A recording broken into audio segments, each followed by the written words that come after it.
Muy buenas noches, bienvenidos a la Casa de América, una tarde más en el ciclo dedicado a la exploración del Pacífico.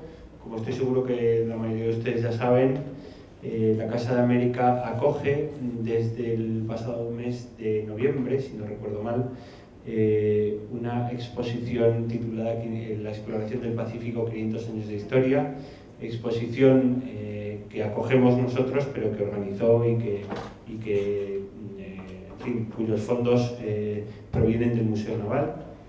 Y con motivo de esta exposición hemos organizado un ciclo de conferencias, de mesas redondas, presentaciones de libros en torno a la huella española y a la presencia española muy importante en la exploración del Pacífico a partir del siglo XVI. Yo les quiero dar a todos ustedes la bienvenida y sobre todo a las personas que vienen hoy a hablar de la tecnología naval en la exploración del Pacífico. Concretamente están en la mesa María Luisa Martín Meras, exdirectora técnica del Museo Naval, Francisco Fernández González, catedrático de la Universidad Politécnica de Madrid y doctor ingeniero naval, y María del Carmen López Calderón, comisaria de la exposición La exploración del Pacífico, 500 años de historia.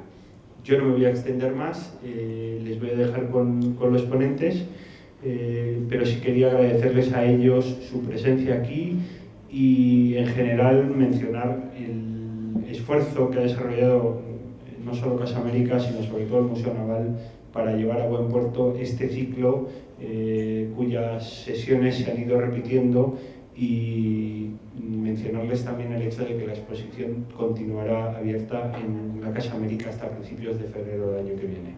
Muchísimas gracias y buenas tardes. Buenas tardes, soy Carmen López Calderón, soy conservadora del Museo Naval, como ya nos ha dicho Rodrigo, y soy además comisaria de la exposición, una de las comisarias, porque aquí tenemos presente uno de los comisarios, a José María Sevilla, almirante, y a la directora técnica del museo, Inés Santío. No me voy a extender mucho sobre la exposición y cómo las actividades entre las que se encuentra esta se han organizado alrededor de esta conmemoración del descubrimiento del Pacífico.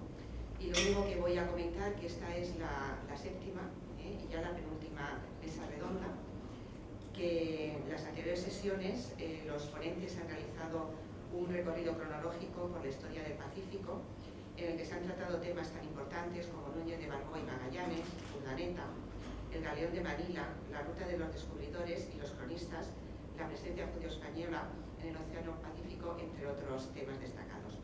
El de hoy es un tema consideramos fundamental y que no podía terminar todo este ciclo sin ser tratado, que es la tecnología en la exploración del Pacífico, cuestión indispensable sin la cual no se podrían haber dado estas exploraciones y haberse mantenido estas rutas durante tanto tiempo y tantos siglos. Para ello contamos con dos conocidos especialistas que ya lo ha nombrado Rodrigo, que es María Luisa Martín Meras y Francisco. Bienvenidos, especialmente a vosotros por haber querido estar en esta mesa y ofrecernos vuestros estudios y vuestras investigaciones sobre el tema. Antes de comenzar sus ponencias voy a resumir sus currículums por orden de conferencia. Voy a empezar por Francisco, que va a ser el primero. Francisco Fernández es doctor en Ingeniería Naval y analista de sistemas por la Universidad Politécnica de Madrid. Es máster de Ciencia por el Instituto Tecnológico de Massachusetts, donde ha ejercido 2 años como profesor invitado. Fuera de España ha impartido cursos y seminarios en diversas universidades europeas y americanas, California, Texas, Berlín, y ha dirigido proyectos de investigación tanto en la Unión Europea como en América, y podríamos quizás hablar de la NATO en concreto. Ha trabajado como ingeniero en los astilleros Kockums de Malmö, Suecia, en Cádiz, en astilleros españoles. Además, ha sido director de la empresa ISI y jefe del departamento de plataforma de la Dirección Técnica de la Escuela Nacional Bazán. Ha actuado como experto en comités, entre otros, como ya hemos dicho, la NATO, también como evaluador del proyecto I+D+I en Bruselas y como miembro del Comité Científico de la Resolución del Prestige. Actualmente dirige el Gabinete de Historia de la Ciencia y Tecnologías Navales, creado por la UPM junto con el Museo Naval, y ha sido nombrado consejero por la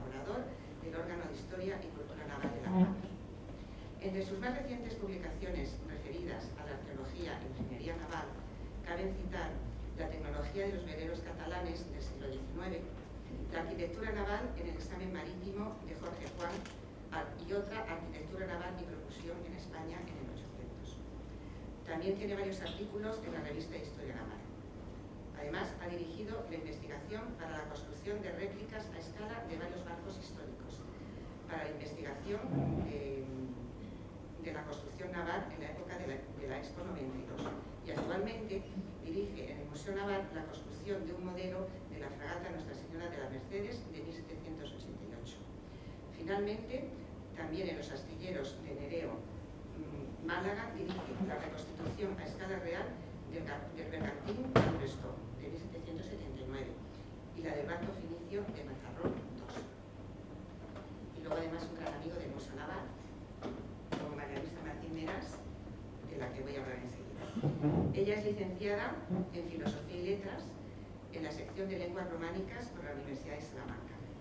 Además, posee el título de experto en museos militares por la Universidad Complutense de Madrid y el título de técnico superior de bibliotecas. Desde el año 1970 hasta el 2005 ejerció como jefa de la sección de cartografía del Museo Naval de Madrid. Y desde el 2005 al 2011, sin abandonar sus investigaciones sobre cartografía histórica, es la directora técnica del Museo Naval. Especialista en cartografía náutica, sus obras más importantes son las siguientes: Catálogo de cartografía histórica de España del Museo Naval, realizado en compañía de otra gran investigadora, Belén Rivera. Cartografía marítima hispana, la imagen de América. La Dirección de Trabajos Hidrográficos, que edita y coordina y además escribe, junto con Francisco José González, la historia de la cartografía náutica en la España del siglo XIX. Por último, el catálogo analítico de los atlas del Museo Naval de Madrid.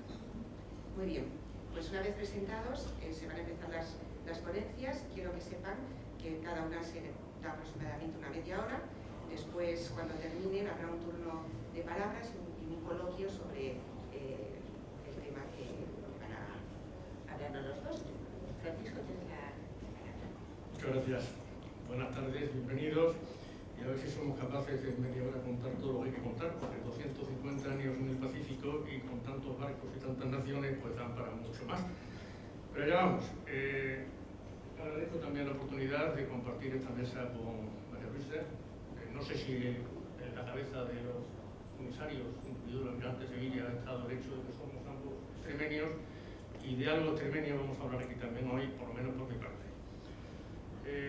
Hablar de la tecnología naval del Pacífico me obliga a empezar por una pequeña introducción como esta, que es destacar, voy a presentar flashes de lo que yo creo que es destacable por comentarlo después, si hay lugar, que es el último océano que se descubre, se comparte y que con él se cierra el globo.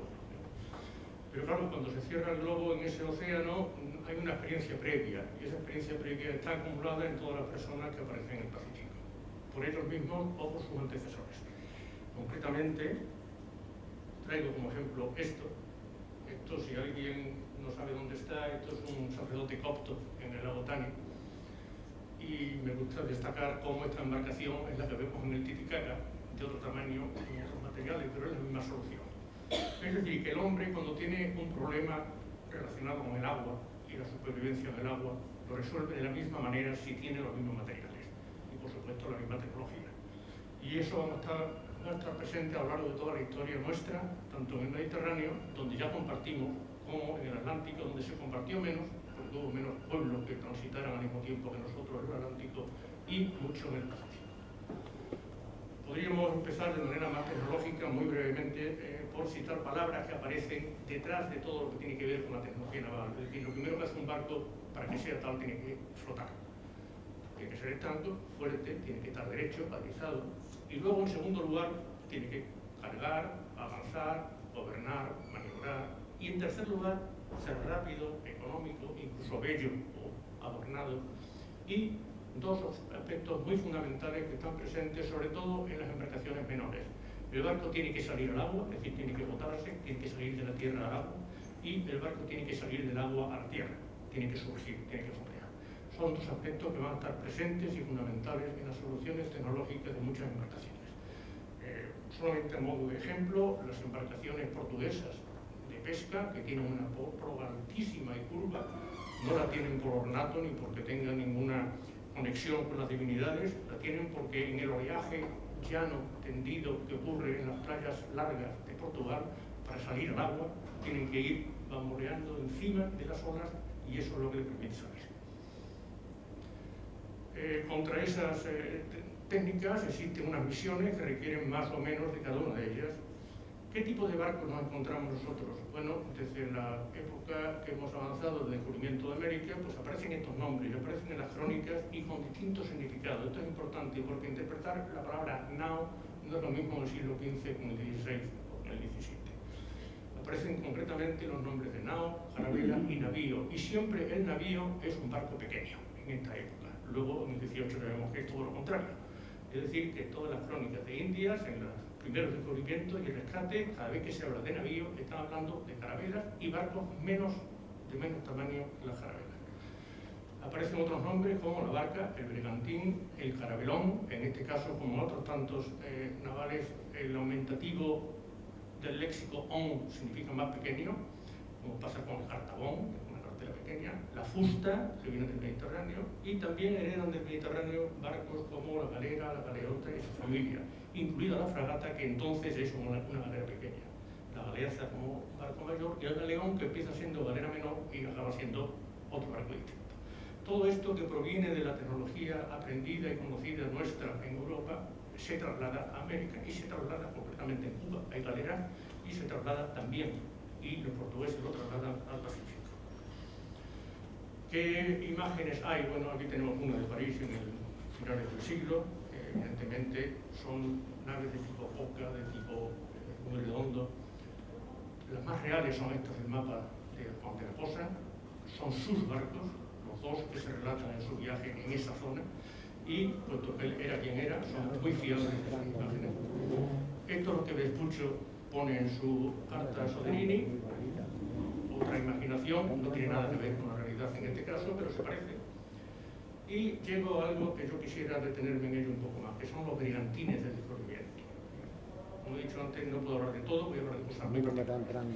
Este brigantín del descubrimiento está representado por un americano y es concretamente el brigantín Santiago, que tiene una historia interesante en las Molucas, y es una embarcación que va a estar presente en América, en el Caribe, y va a estar presente en también la parte de conquista del Pacífico. Esos brigantines en Indias, incluso en el Pacífico, hay una fase. La fase primera de descubrimiento y rescate aparecen brigantines incluso despiezados. En las cuentas de Matienzo, de la casa de contratación, aparecen las piezas que componen un brigantín, que incluyen tecnología, y lo cito por esto, que es la cantidad de clavos diferentes que se utilizan para ese brigantín y que se embarcan, porque en América no hay clavos y se llevan de aquí. Clavos de carabíes, entre carabíes, de tilla, de doble tilla, de costado, de torno, clavo de torno significa el que se dobla, etc. Y aparecen tres personajes que, de nuevo, es de tierra. De manera que tenemos a Balboa, a Cortés y a De Soto, que son tres personajes de tierra adentro que hacen brigantines. Y hacen brigantines porque necesitan salvar obstáculos y los hacen, para mí, no lo he leído, me lo invento, porque tierra adentro en Extremadura han tenido que utilizar algo para pasar los ríos Guadiana y Tajo, que entonces eran más poderosos que hoy, y que su costumbre los lleva a estas soluciones. Sin embargo, aparece Drake. Drake, cuando sube por California, lleva un bergantín despiezado también a bordo. Lo cita en su crónica de El descubrimiento del mundo. Y lo lleva y dice ¿por qué? Porque sin el bergantín no podré llegar a tierra. Es decir, el barco lo tienen que atuar, lo tienen que maniobrar entre las aguas cercanas a tierra mediante una embarcación auxiliar, que es el bergantín. En inglés el bergantín lo llaman pinas, que es la pinaza nuestra, y todavía en la Navy inglesa la pinaza es la lancha mayor, que es el bergantín, a fin de cuentas. Y en el Pacífico siguen estos barcos también.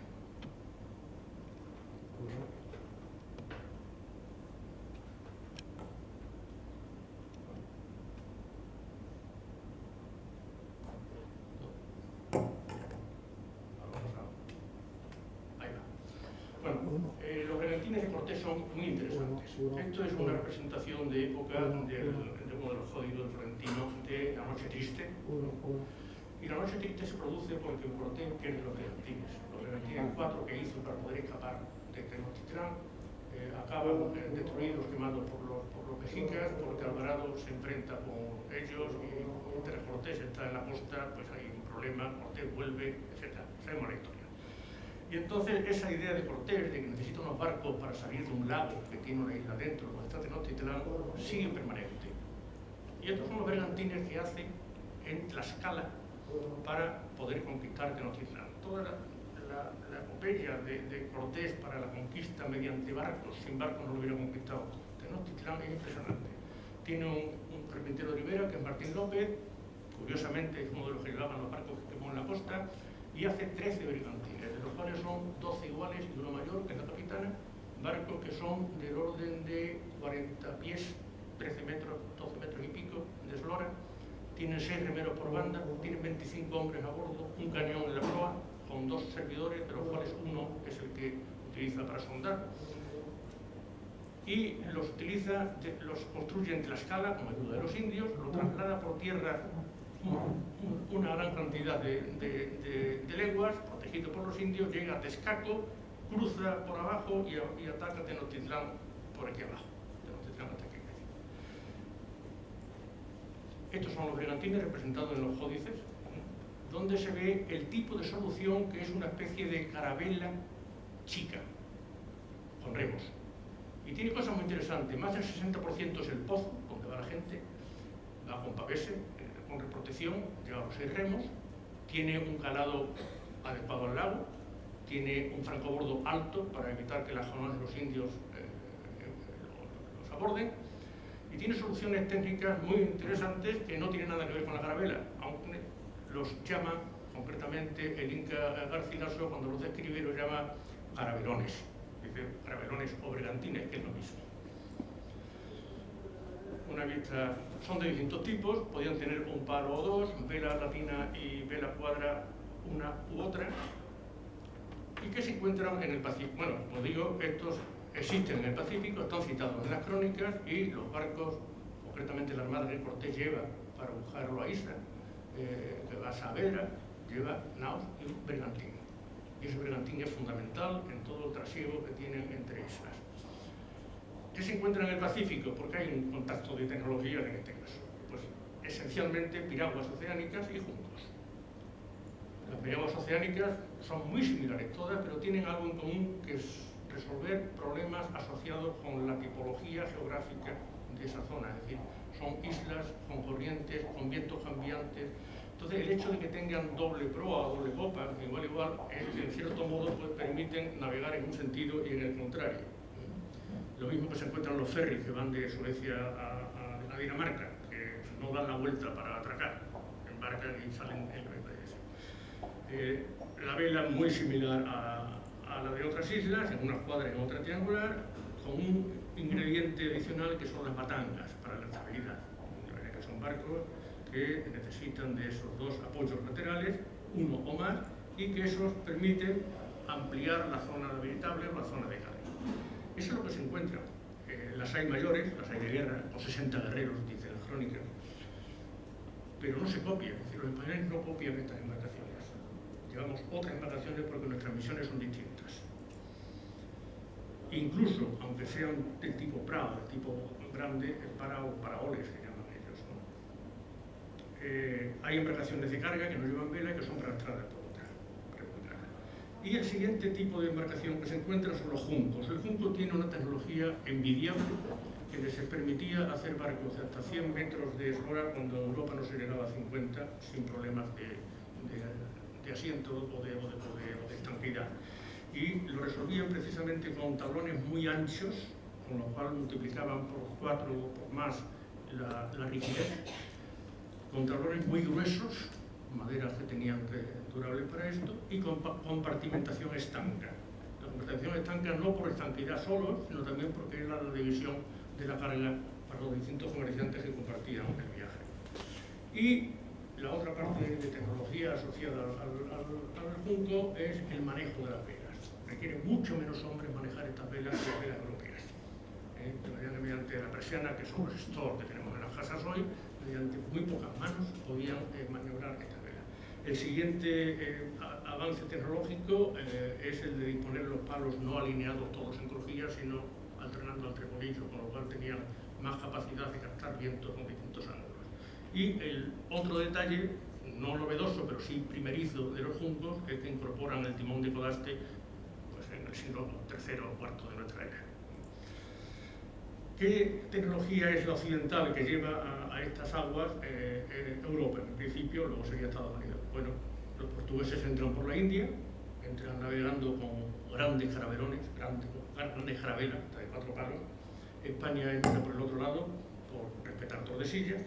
Holanda aparece también con sus barcos, de otro tipo distinto, y muy al final del siglo XVIII, la tercera parte final, pues aparecen otras naciones con unas expediciones científicas. Al final que tenemos en el XIX, pues una globalidad, y en el XX con Australia ya conquistada o poblada y Nueva Zelanda. Este es el tipo de galeón español. Está tomado de Monleón. Bueno, un galeón que está hecho para un servicio de las flotas de India, que es un barco protector, no es un barco de ataque, es un barco de defensa, de escolta, y que en principio pues, se reserva porque va armado, puede proteger la carga, si la carga es valiosa mejor que las mercantes, vale, entonces se incorpora este tipo de solución al galeón de Manila, de ahí el nombre, aunque sean soluciones distintas.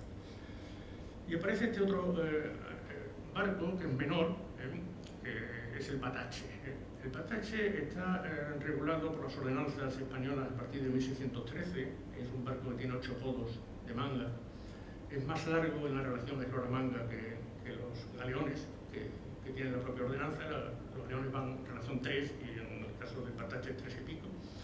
Y es un barco que puede semejarse a una carabela si queremos, o sea, no cambia mucho la solución del casco, sí del velamen y del uso. El Patache es un barco que permanece en la historia y permanece hasta hoy, que lo tenemos en el Cantábrico. Este es un barco del Patache del 18, es la misma tipología, y este es un barco de Santander, un Patache. Yo recomiendo, porque yo disfruto cada vez que lo leo, leerse el capítulo 10 de Sotileza, donde describe el Patache con una claridad muy bonita. Estas ordenanzas de 1613, que dan la relación en codos, permitían dimensionar los galeones desde hasta los 22 codos de manga, que eran mayores de las capitanas. Esta es la que rige en los primeros años del 17. En el 18 se cambia y sigue vigente ese tipo de construcción en los barcos que van a Manila, la ruta Manila-Acapulco. Sin embargo, estos barcos que eran para ser construidos en España o en las posesiones españolas no son construidos para el Pacífico. En el Pacífico se construyen barcos en México, unos pocos, y el resto en Filipinas, China, la zona de Oriente. Con maderas especialmente fuertes, distintas, con telas distintas, con jarcia, con el alacá famoso, con mucha más duración, más resistencia, mejor manejo. Bueno, esto no se ve, pero es una lista completa de los galeones de Manila, Acapulco, por decenios, en lo que se ve que, bueno, en principio son 100 y pico barcos nada más, los que están los 250 años, porque varias veces el mismo barco va y viene. Son muy pocos de ellos apresados, 3 nada más, se pierden pocos también. Sin embargo, hay muchos que salen y tienen que volver, que regresan porque los vientos no lo dejan o porque ha habido problemas en alguna maniobra. Los barcos estos, digamos, orientales de la ruta de la Manila son muy fuertes, muy duraderos, y tenemos un caso como el Santiago, de muy al principio, de las primeras décadas, que dura 50 años navegando en la ruta. Varias veces, no todos los años iba, pero sí durante 50 años. Aquí he recogido los que estaban en activo durante 10 años o más y varias veces. Y vemos cómo hay durante todo el siglo XVII una gran cantidad de barcos que son duraderos y que dan el juego que se requiere. Son barcos especialmente para el comercio. La tecnología que tienen es aguantar la carga y aguantar el oleaje y digamos, la broma en este caso, que se suplía, digamos, el cuidado de esa broma con la ruta norte que venía bajando de California, de manera que eran aguas más frías. Precisamente una de las ventajas de coger esa ruta para volver a México. Muy al final del siglo XVIII, ya en el último tercio, los barcos son muy duraderos. Estamos con otra tecnología, hay cobre en el forro, de manera que tenemos otra tecnología, y son principalmente fragatas. A partir de 1760 o así, son prácticamente fragatas ya de tecnología del 18 los barcos que están en esa ruta. Pongo aquí uno porque José García del Valle me lo ha dejado, que es el de Torre Pilar. Este barco está hecho con las dimensiones de Castañeta, que eran aplicables en todos los dominios españoles, y está hecho siguiendo el documento que José González Cabrera Bueno publica en Manila en 1734 y que recoge justamente las dimensiones y proporciones de Castañeta, de manera que es un barco que podría haberse hecho en la península, aunque está hecho fuera, está hecho allí. Los holandeses, que tienen pues sus barcos, no cambian su tecnología tampoco. Ellos tienen sus barcos con los que llegan a Molucas o a Malaca, ¿no? Este es el viaje de Tasman, que llega hasta allá abajo en 1642. Sus dos barcos son barcos europeos que están en el Pacífico. Esta es la imagen que representa la botadura de un barco de la Compañía Oriental de Indias holandesa, la VOC, de mitad del 18, y que es un barco con tecnología holandesa, no cambian su tecnología, es un barco que está hecho con el forro primero y luego las cuadernas, no al revés como nosotros. Ellos dicen que era más barato de construir así, e indudablemente no lo abandonan, y el Batavia o el Ámsterdam, que están reproducidos ahora en tamaño real, se han reconstruido así también. Luego entramos en la época que he comentado antes de final del 18, donde aparece un poco la globalización en cuanto a expediciones científicas. Y aparecen barcos, pues estamos los típicos conocidos de Cook, Bougainville, la Pérouse, el Endeavour. Son barcos mercantes. Esta es una característica que nos lleva un poco a justificar que la misma solución rentable que utilizan los ingleses de utilizar barcos mercantes, no barcos militares, para estas expediciones, es la que utilizamos nosotros para los galeones, que eran barcos mercantes armados expresamente para protección. No era, salvo los galeones del rey, en 1582 Felipe II diseña especialmente unos tales. Pero un galeón, como luego recoge garrote, podía ser tanto mercante como el Beagle también es un barco tipo mercante. Los únicos que hacemos barcos especialmente para las expediciones científicas y lo hacemos de armada o como de armada son nosotros, son las corbetas. La Boudeuse de Bougainville, otro barco mercante. La Pérouse utiliza otro mercante. Y aquí aparece una operación de lo que podríamos decir que podía ser un brigantino, o una lancha, o un barco auxiliar del barco mayor. Y con esto llega un poco la tecnología del sumum del final del Pacífico, que había citado como globalización, que es la aparición de barcos con otro tipo de misión. Ya no es el galeón de Manila, ya no es el llevar pobladores a Australia o Nueva Zelanda, no es proteger flota, es comercio puro y duro. Y tenemos los típicos barcos del té y los barcos del comercio de la lana, que son especialmente diseñados, que son los clippers. Este clipper lo traigo aquí porque es uno de los mejores que hizo Mackay en Massachusetts, y que sale de Nueva York y llega a San Francisco, rodeando Cabo de Hornos, y bate el récord que duró pues, casi 200 años en superarse, de 89 días de navegación de Nueva York a San Francisco. Estos barcos incluyen una solución muy parecida en cuanto a jugar con la fiscalidad a la que los holandeses incluían en los suyos, que eran las flautas, los filibotes, la flute, que lo he visto antes en un ejemplo. ¿Qué hacen estos barcos? Estos no modifican la proa, porque como las reglas de medir la capacidad del barco, que es para pagar las tasas, dice que se mida la manga en tantos puntos de la eslora. Si yo cambio la forma de la eslora en la cubierta, la cubierta en esos puntos, esté pagando menos. Lo mismo hacen los holandeses, como se medía la manga de la cubierta, y si yo estrecho la cubierta, pues pago menos. Bueno, traigo aquí como despedida de la sesión, para luego hablar de lo que se quiera, dos aportaciones interesantes. Una de la máquina hidroándrica de M620, es tecnología, a fin de cuentas, no es naval, pero sí para uso a bordo, que es la de recuperación de valores hundidos. Y un carpintero de Ribera, carpintero del Arsenal de Cavite, también un homenaje a aquella gente. Esto ya es del 19, pero es interesante ver eso. Y para acabar, traigo aquí algo que podría haber sido un bergantín, porque tiene el mismo objetivo, tiene las mismas dimensiones, tiene el mismo manejo, cabe prácticamente el mismo número de personas, incluso hasta 60 pueden llegar en ello, que son las barcas de la Albufera de Valencia.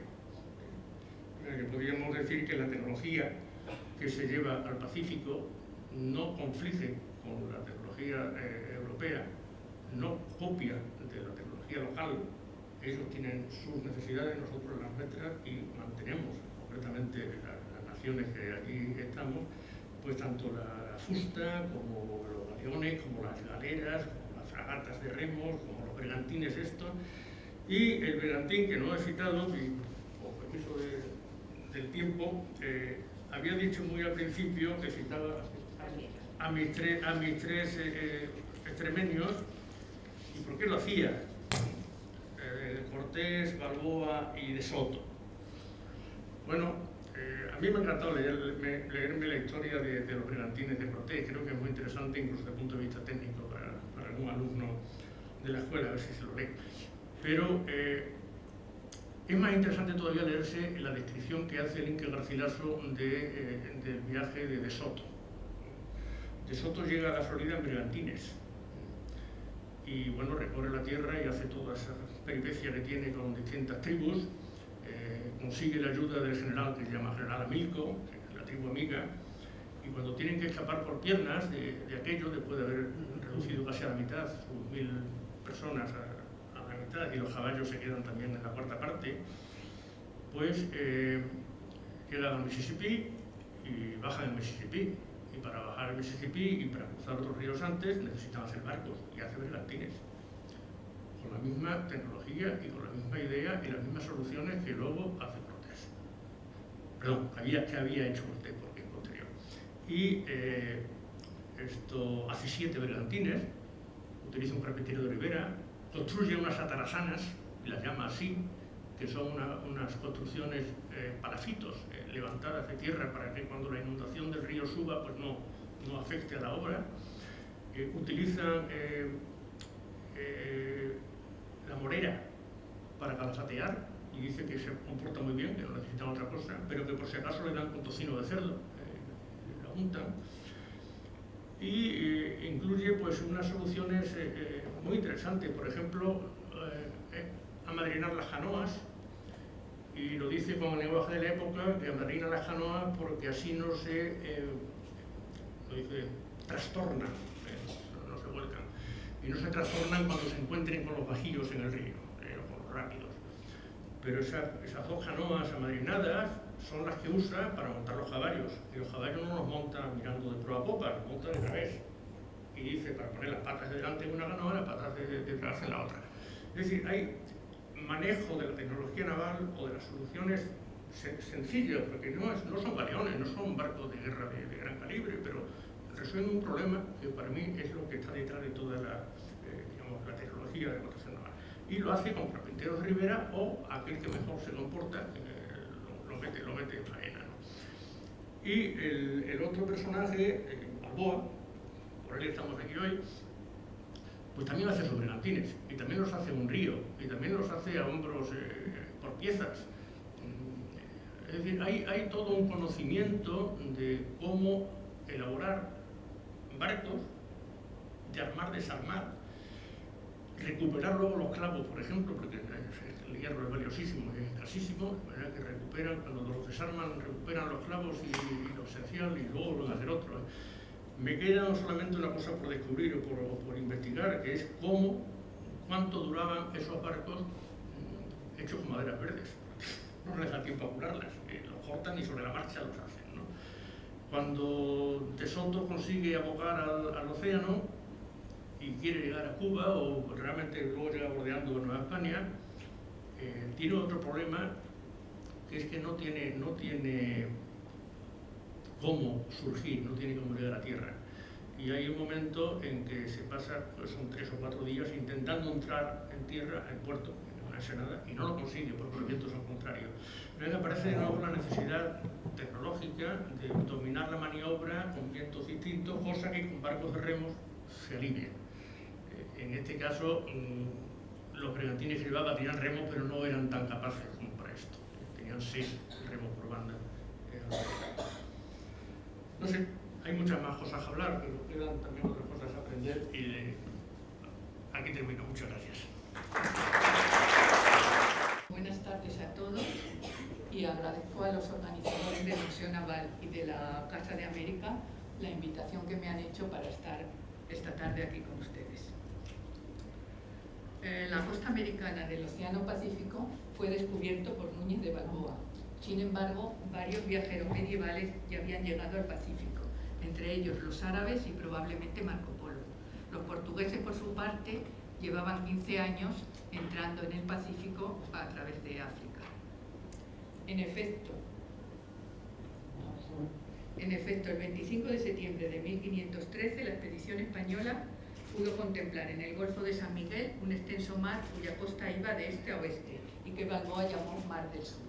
A partir de ese momento, de este descubrimiento, se abrió otro punto de interés en la política española fuera del área de las Antillas y se desplazó hacia el Istmo de Panamá y hacia el Pacífico, que se acababa de descubrir. El descubrimiento del mar Pacífico está reflejado por primera vez en esta carta que tenemos aquí, en el que es una carta náutica manuscrita organizada en torno a una rosa de los vientos central y con una serie de 16 rosas de los vientos para establecer los rumbos. La carta está completa a pesar de su forma, así que tenemos, y entonces, bueno, pues es el Pacífico, el norte de Sudamérica y, bueno, el Pacífico, no, perdón, el Atlántico con las Antillas, y aquí tenemos lo principal que tiene esta carta, es esta costa que señalo aquí, que es justo la costa del Pacífico que se acababa de construir. Lo importante de esta carta son estas leyendas geográficas, que hay 1, 2 y 3 que ahora les voy a contar.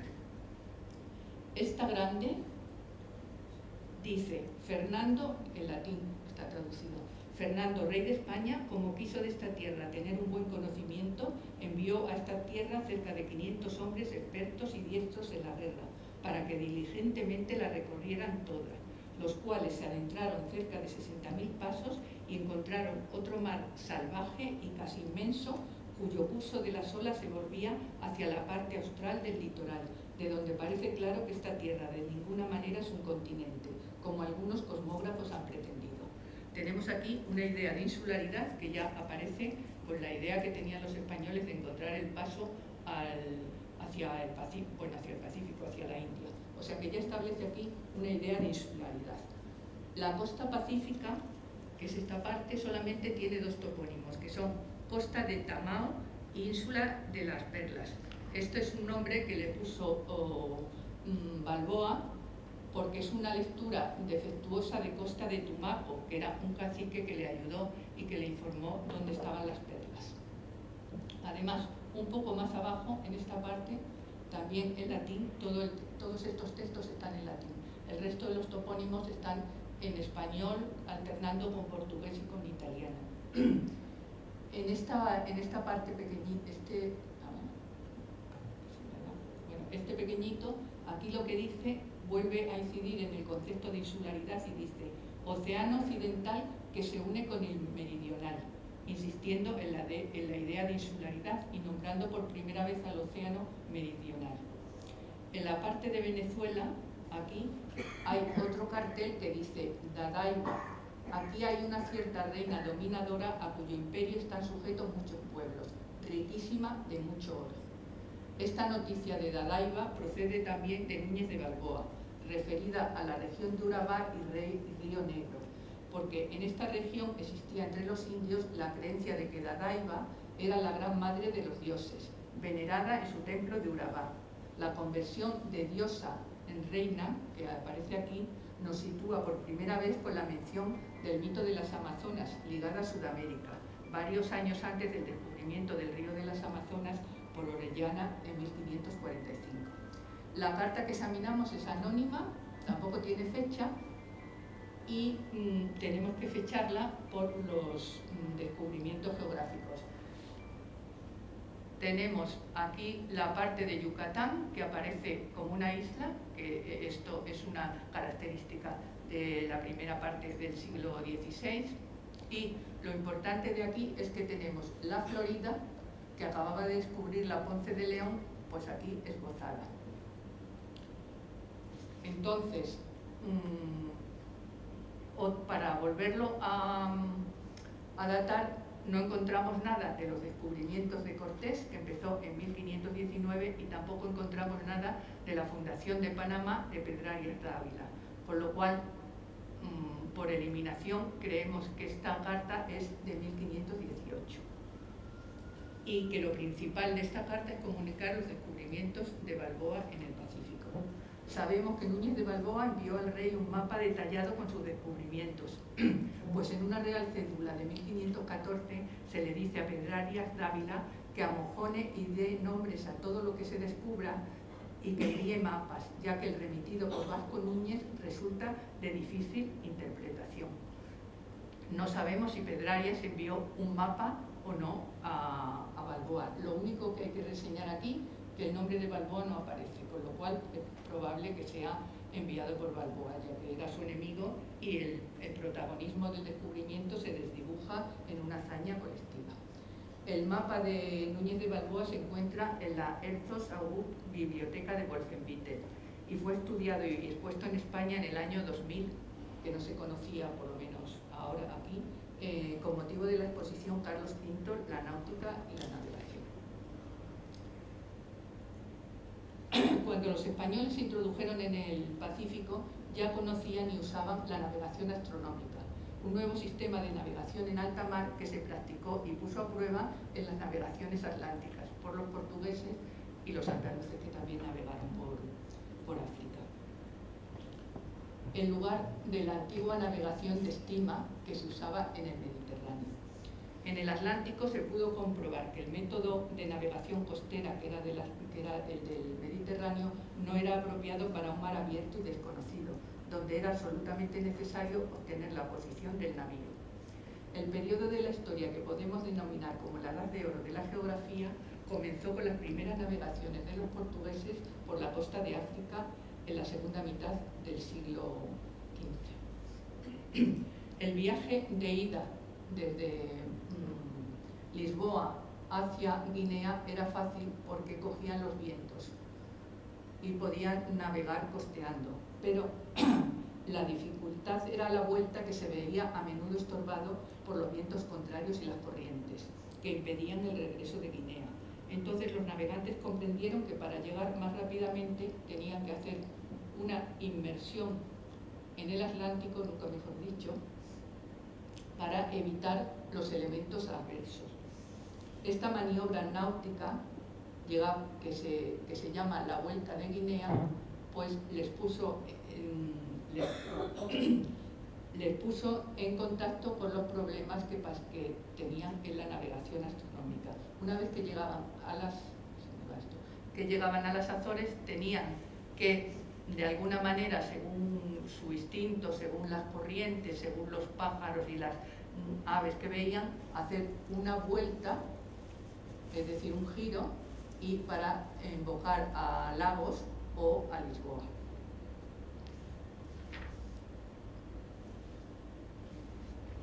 Entonces, para esta navegación era preciso fijar la posición del navío durante mucho tiempo sin encontrar ninguna referencia de costas. Y además tenían que pasar mucho tiempo metidos en el mar.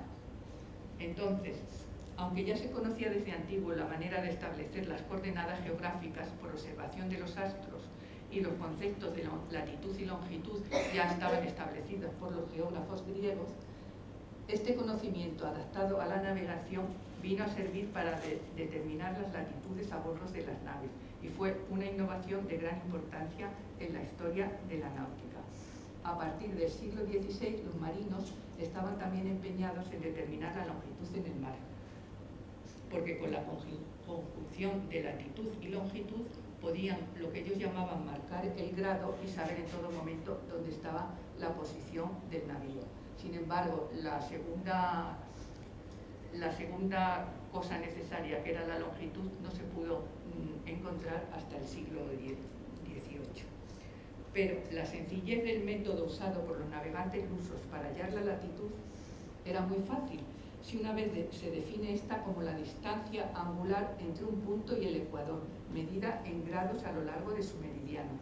Sabemos que el valor de esa distancia se corresponde con la altura del polo celeste sobre el horizonte. Partiendo de estas premisas, el navegante observaba la altura de la estrella polar a su paso por el meridiano antes del inicio de la travesía. Más adelante volvía a tomar la altura de la misma estrella, es decir, de la polar, en idénticas circunstancias a lo largo del viaje.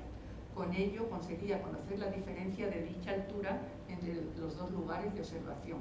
Una vez obtenida esta diferencia y transformada en leguas o millas, podía calcular sin muchos problemas la distancia que había navegado del sur o hacia el norte. Durante varias décadas, la principal limitación de este método vino dada por la obligatoriedad de ser practicado durante la noche, porque había que ver la estrella polar, que solamente sale por la noche, como sabemos.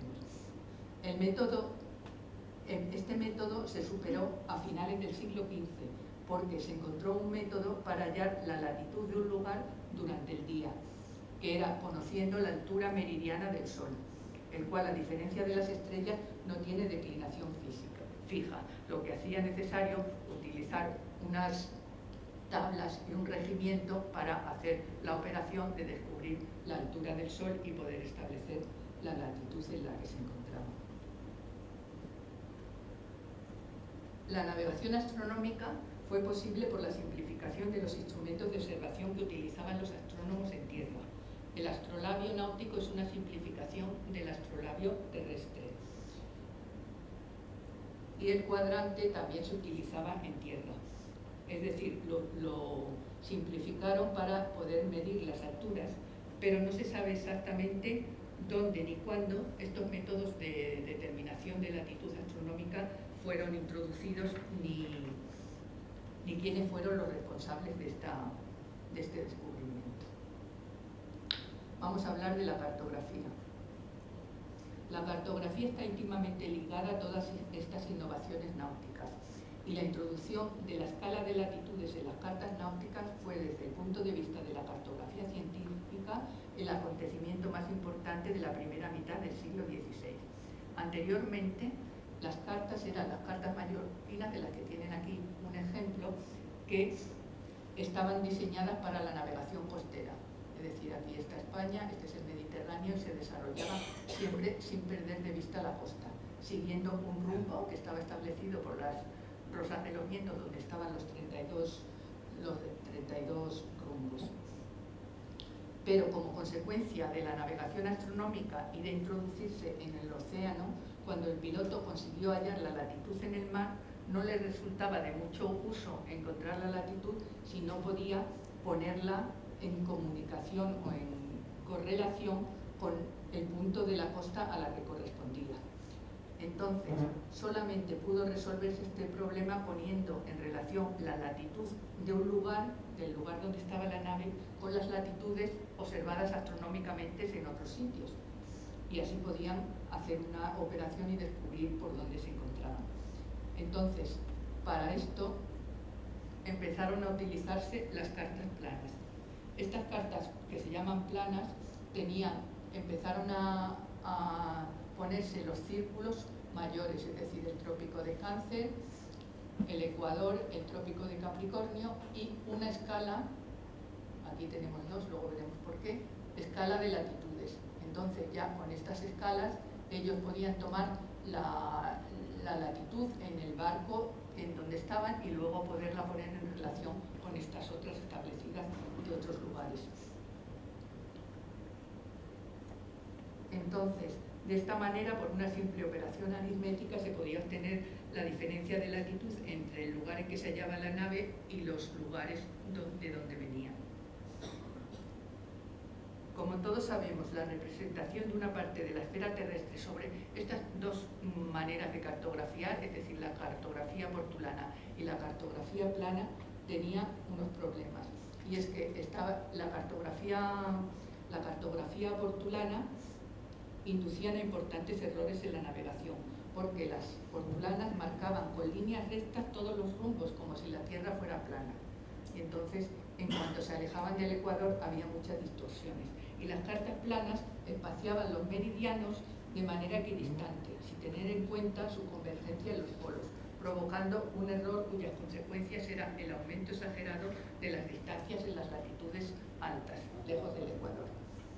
Sin embargo, ambos problemas, motivados por el pensamiento, por la manera de poner una carta representando un territorio que era redondo, que era la Tierra, en un papel plano, estos problemas no encontrarían una solución adecuada hasta la introducción de los métodos geodésicos en la cartografía y la elaboración de las cartas de Mercator, que ha llegado hasta nosotros. Otro tipo de cartas que tuvieron vida cortas fueron las cartas de doble graduación. Estas cartas de doble graduación fueron empezadas a usar en la segunda mitad del siglo XVI en Sevilla. Eran cartas de dos graduaciones, porque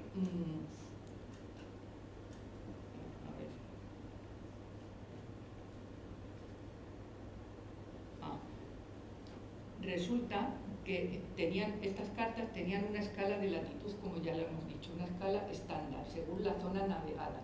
Para las distancias cortas, estas latitudes y estas escalas estaban bastante justas y adecuadas.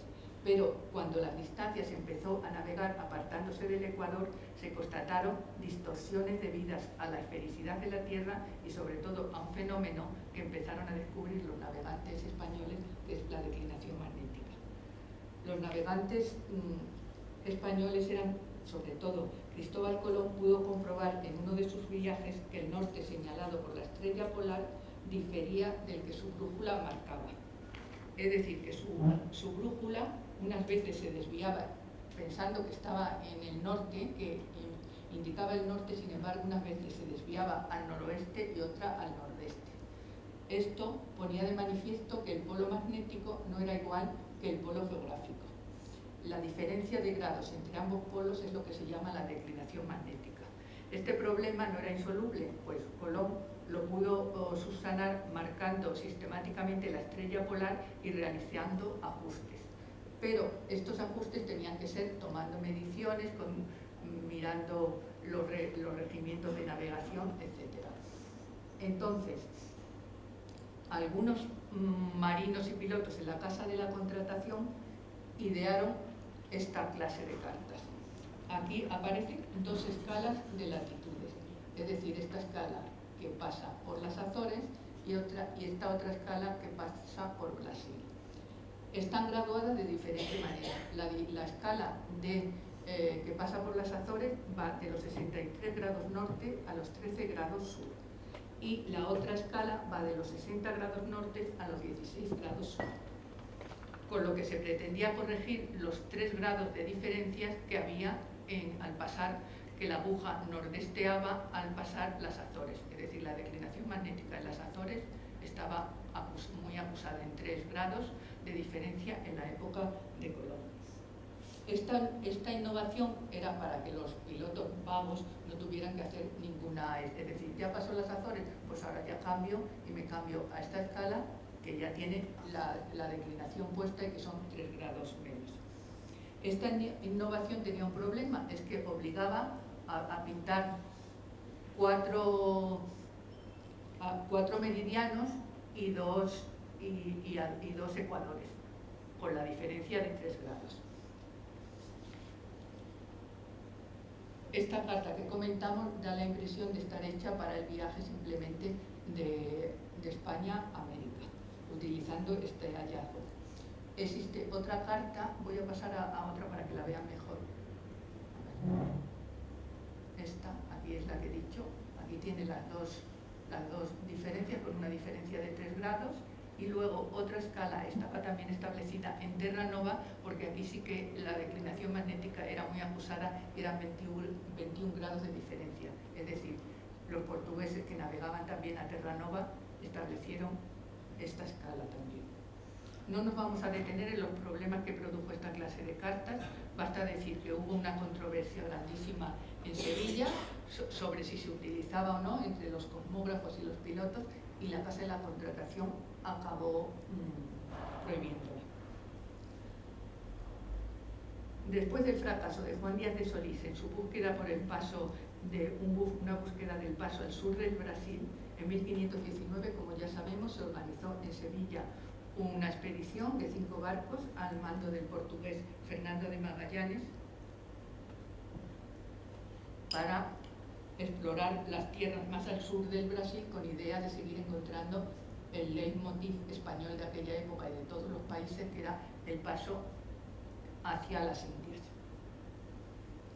Después de múltiples vicisitudes que no voy a comentar, Magallanes desembocó en el Océano Pacífico, que lo llamó así, y se cree que cruzó el Ecuador entre los 160 y 170 grados de meridiano, elevándose por el norte 12 grados o 15, y pasando a las Marianas llegó a Mindanao y ya a las Filipinas.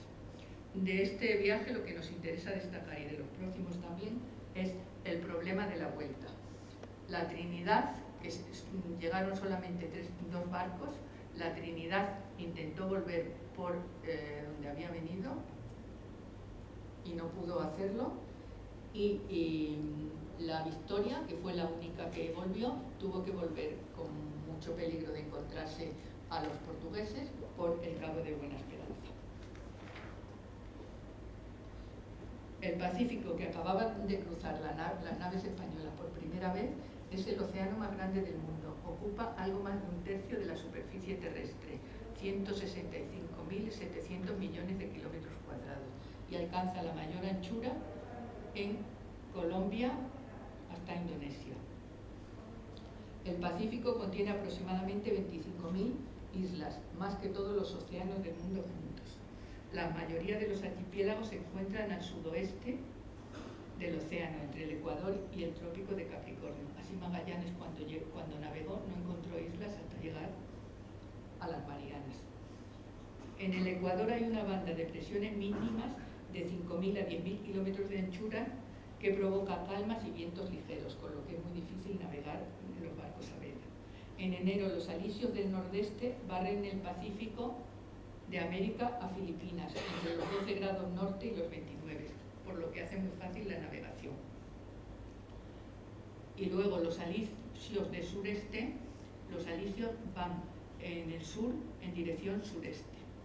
A lo largo de la costa oriental americana, la navegación está regulada por la corriente de Humboldt, que va desde Chile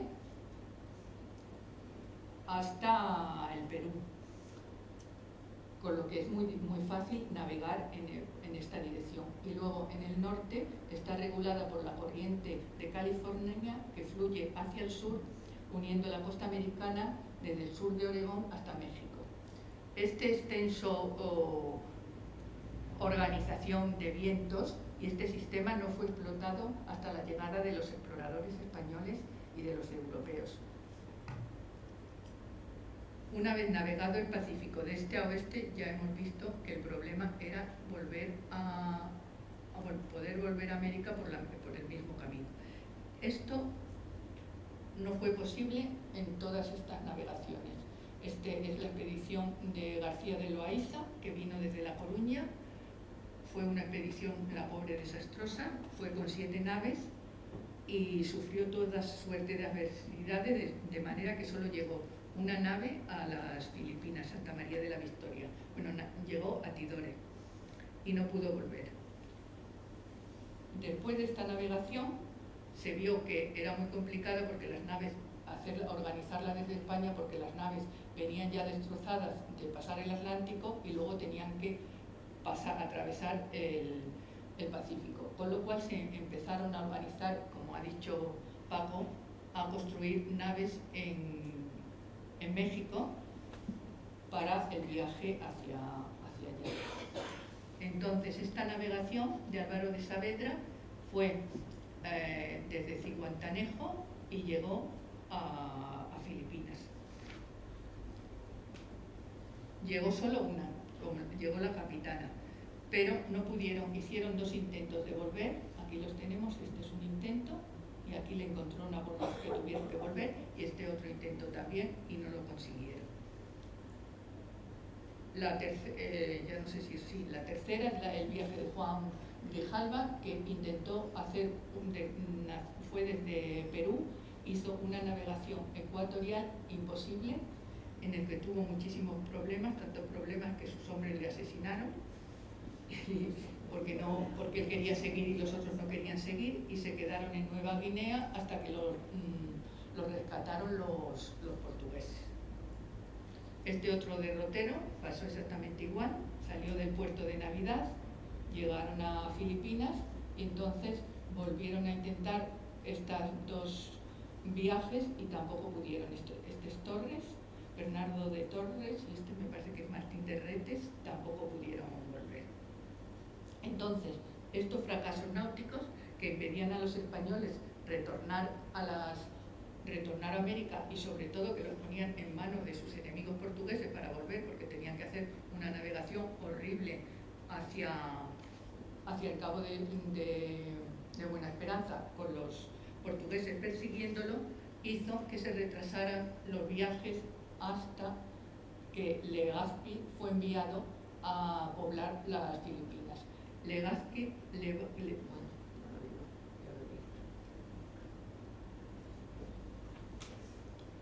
Para esta expedición, Felipe II le pidió a Andrés de Urdaneta, antiguo asistente del Cano en la expedición de Loaiza, para que organizara la flota y sobre todo intentara encontrar el camino de regreso. Urdaneta salió de vuelta una vez que estuvo en Filipinas y estuvo haciendo sus mediciones y sus estudios, y sobre todo los antecedentes de todos los intentos fracasados anteriormente. Salió con el navío San Pedro en junio de 1565. Salió por el estrecho de San Bernardino y subió hacia los 42 grados, es decir, hacia la latitud del Japón, y después se dejó llevar por la corriente del Kuroshio de una manera muy fácil.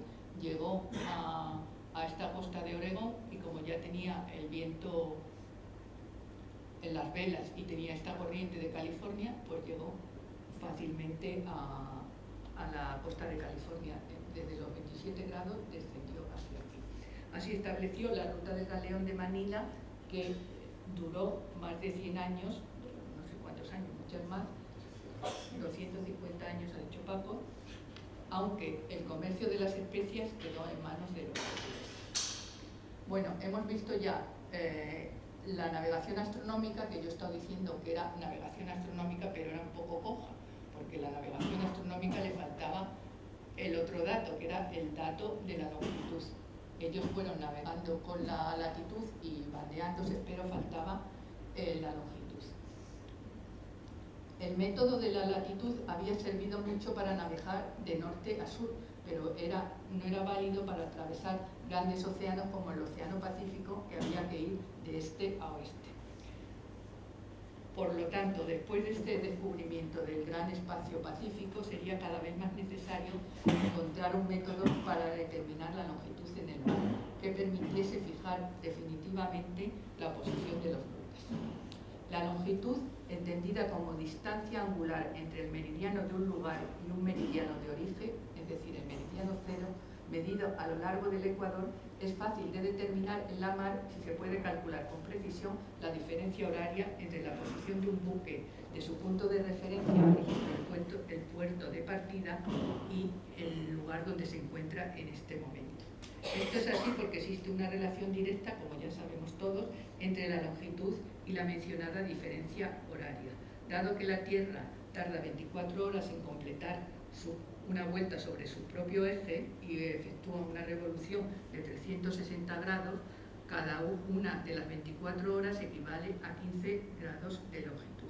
Por lo tanto, si en un viaje oceánico concluimos mediante observaciones astronómicas para determinar la hora local, es decir, la hora donde está el buque, que son las 10 horas, y sabemos que hemos salido de Cádiz y que al salir de Cádiz eran las 12 horas, en ese mismo instante podemos afirmar que la diferencia de longitud de nuestra situación respecto a Cádiz es de 30 grados al oeste, 15 grados por cada diferencia horaria. Pero esto era muy sencillo y que ya se sabía en tierra.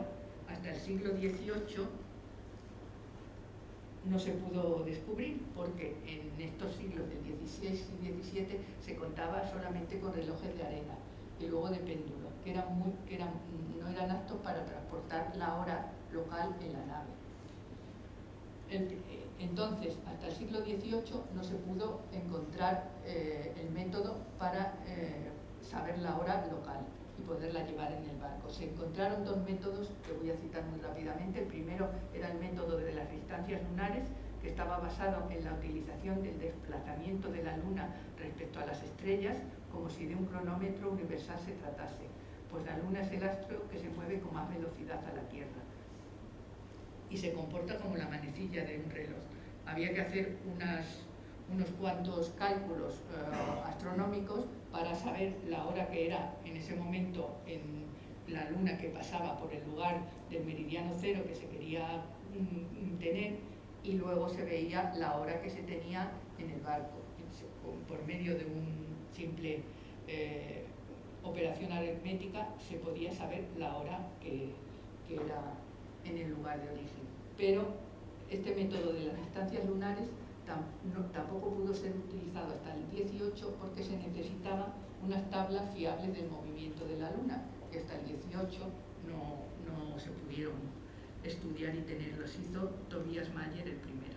Y el otro método para solucionar el problema de la longitud era que el buque debía zarpar con un reloj que conservase la hora del meridiano. Esto no se pudo, habría que esperar hasta que el inglés John Harrison diseñase y construyese, bueno, este es el sextante para hacer las mediciones sobre la Luna, y hubo que esperar hasta que John Harrison diseñase y construyese en 1735 los primeros cronómetros marinos, aparatos de relojería moderna que evitaban el uso del péndulo en la maquinaria y que conservaban la hora del punto de partida. Y bueno, quiero terminar recordando que a pesar de los reiterados ataques de otras naciones a los bienes y posesiones españolas en el Pacífico, durante 4 siglos, España descubrió el Pacífico, lo exploró, enviando numerosas expediciones que los atravesaron en distintos sentidos, y fue la primera nación que ligó para siempre ambas orillas del gran océano, logrando encontrar una ruta fiable durante 250 años ininterrumpida de América al Pacífico. Nada más, muchas gracias por